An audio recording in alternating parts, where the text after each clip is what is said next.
Well, this is week 10, book 10. Doesn't seem quite real, but it is. And the book is Yukio Mishima's Life for Sale. Now, I haven't read Mishima for years. I'm going to guess it's probably been, uh, I would say, probably 20 years since I've seriously read him. I think I might have read something up in Michigan when I was in Michigan from 2000 to 2000, well, 2005 through about 2010, but I can't fully remember. I know for certain the majority of what I read was earlier. And Mishima has always seemed to me to be a very an intense writer, a writer who is very interested in the conflict between the traditional Japanese and the Western culture that he felt was invading it. And he didn't think that there was a way necessarily to get back. Politically, there were problems, and then economically and culturally, there were problems. The West had brought a lot of things to Japanese culture that, well, I mean, he wrote novels. Novels are more of a Western form. Not that the Japanese are incapable of their own artistic achievements on their own merits, of course they are, but the kind of thing that even Mishima excelled at, writing novels, is kind of a Western form. And he starred in a couple of movies, had a bit of a career there. Again, that entire filmmaking process is something that exists as a Western influence as well. So there's a confliction here between sort of the modernity and tradition. And and this is one of the problems with modernity, right? With culturalism, with colonialism as well, is modernism was brought to a place like Japan through a colonizer, through a conqueror, or in this case, we should say a would be colonizer, a would be conqueror, because that's not really what happened. Japan resisted, as I understand the history, resisted those efforts by the West to colonize, at least in terms of politics. Now, economically, there might have been some encroachment. I am not an expert in Japanese history by any means. But then after World War II and the actual physical occupation of Japan, then we have a serious encroachment of Western interests and Western values and Western money in Japan. And these things were, like always, a blessing and a curse. And it's up to those people who know this history much better than I do to make an argument whether the blessing or the curse outweighs each other. It brought certain things but took away certain other things. Certain things that came to Japan, Japan took and modified and made it out its own way. Other things from Japanese traditional culture maybe died away or passed away or were not as effective because of Westernism, and then maybe the newer generation was interested in Western things. You know, a lot of times these are material goods like jeans and Coca-Cola and rock and roll. And I'm not saying those are the things that necessarily affected the Japanese youth, but those are things that oftentimes would come along whenever this cultural conflict happened between a traditional culture, Japanese traditional culture, and hegemonic Western culture. And Mishima was something of a Japanese nationalist, and he wanted to get back to some sense of what it meant to be Japanese, but it wasn't necessarily easy to do, or even necessarily in the pure form possible. And this plays out in his literature in various kinds of ways. Like here's one interesting thing that I know about his work is that in Japanese he has a very wide vocabulary. Now I cannot read Japanese. I do not know Japanese. I've studied it like 15, 20 minutes or something. I mean, no, seriously. I mean, I've studied it, but certainly not to any great extent. And I have a copy of some of his work in Japanese, untranslated Japanese. And Japanese uses several different scripts. Now, one interesting thing about Japanese is it can be written in and the characters mostly derived from Chinese characters, or it can be written in the native syllables, or it can be written in a kind of syllables that's meant to represent foreign words. So, just about any word in Japanese, if you really wanted to get picky about it, you could represent it in more than one way. Uh, and since certain kinds of syllables, certain kinds of um, characters have very similar sounds, if all you're looking for is the sound but not the meaning, you can get the sound of a word in many different ways. Which is why sometimes when you see Japanese written down, it'll have an explanation, little smaller characters on the side of it that is I think, is something of an explanation. And if anybody out there knows Japanese and can speak more authoritatively about this, please do so in the comments. I'd appreciate it. Well, the point is that Mishima knew a very wide vocabulary. Apparently, his writing is difficult for Japanese readers to read because it's not written in the kinds of characters that they would normally encounter in the newspaper or for public consumption. It's apparently a very highbrow language, very rich in its use of varied characters and older forms as well. So, and that was part of his ideological agenda. You could call it a political agenda, and there was politics involved. I would imagine that from a Western point of view, that he would be on the conservative side, conservative versus liberal. But it has to be noted that that doesn't necessarily play out exactly like it would in America or Britain or somewhere like that.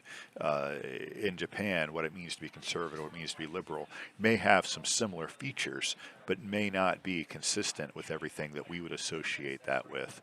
So we have to be careful with those kind of terms, and I'm not conversant in Japanese politics well enough to know.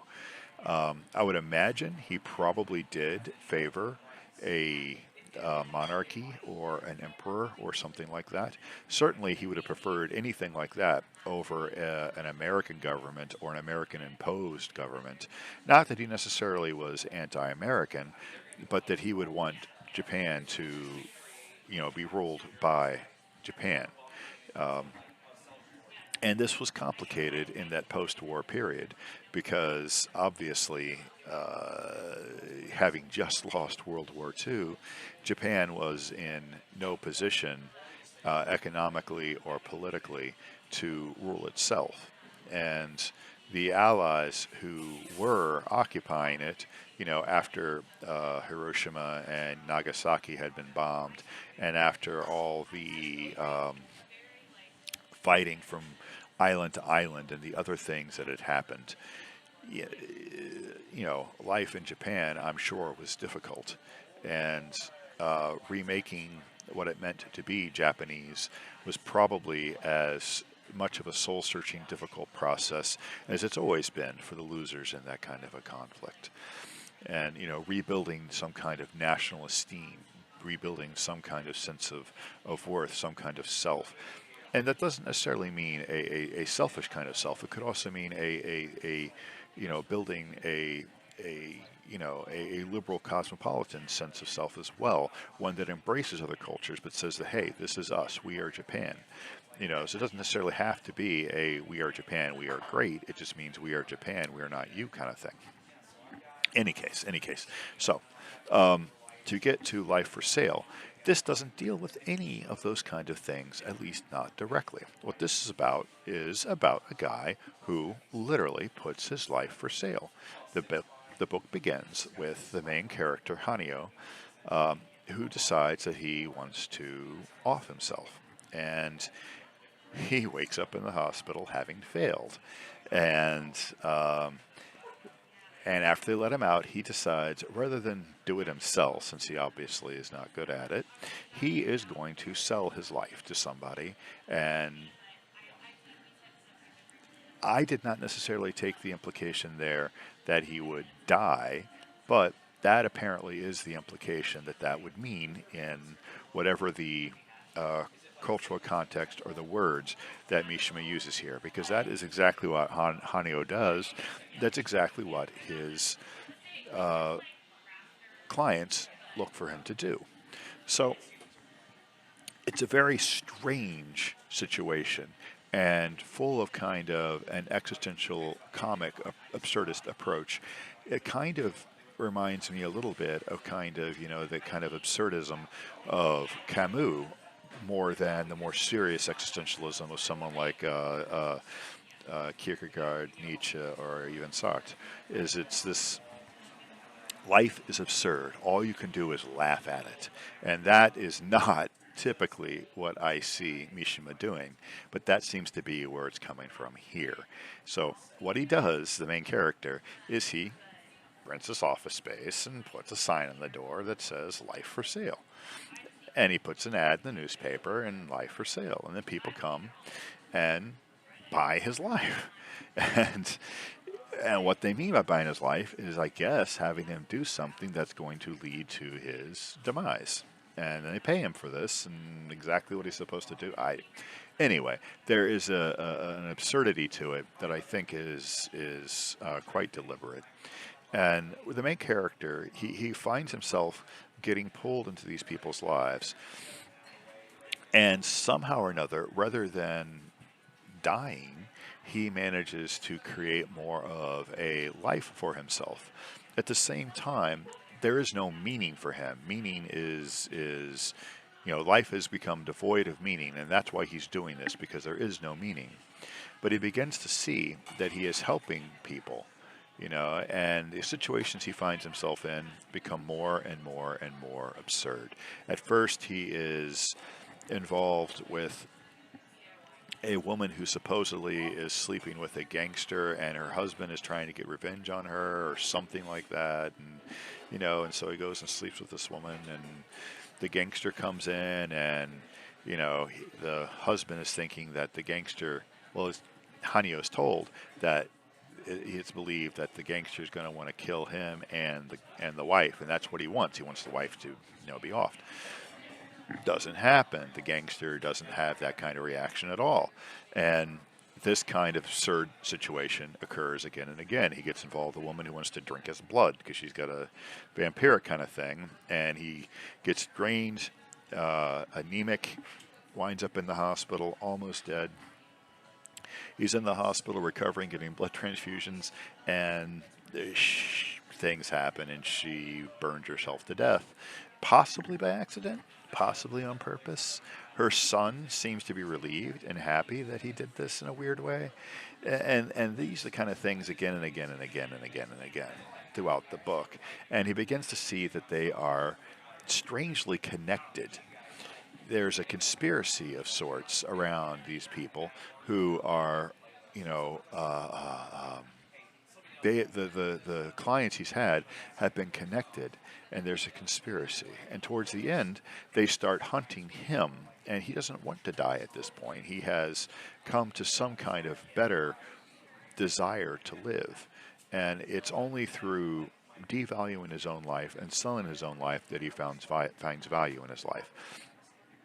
This is obviously the same kind of situation that the stranger finds themselves in The Stranger. That once he has committed his crime and wound up in jail and is, going to be sentenced to death. I don't remember exactly. It's been a long time since I read that book, a very long time. But he finds meaning in life only when his choices have become delimited and he is facing a known death. That the uncertainty of life has been removed for him, and that's when he starts to find some kind of groundedness in his being. That's the same kind of thing that's happening here. Is the main character was very much adrift, very much unhappy, had no direction, no idea what he wanted to do with his life. But through this process of actually trying to give his life to other people, selling his life to other people, he finds his life. And it's a very odd concept. It's like I said, there's some absurdity.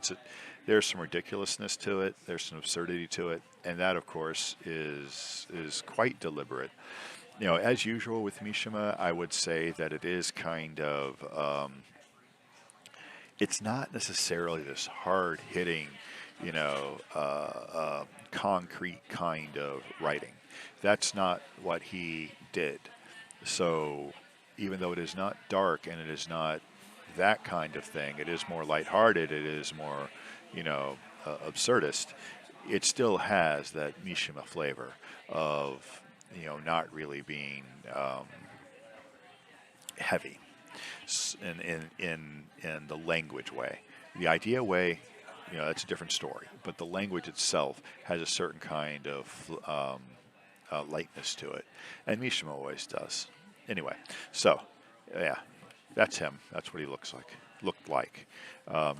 There's a really famous picture of him, like showing off his muscles because he did martial arts as well. Anyway, it's a good book. Would it be the right place to start with him? I don't know. It was a pretty easy read. It wasn't difficult. But then, it doesn't, it almost doesn't go anywhere. By the end of the book, how far has Hanyo actually come? What have we actually accomplished or learned? Really and truly, it's just he's learned to live his life, and he hadn't been able to live his life before. So we are kind of left in an open-ended kind of, he walks off into possibly getting killed by the very people who went after him, or freedom. We don't really know. And yeah, good book. I'd recommend it. It's a short read. It's an easy read. Not bad.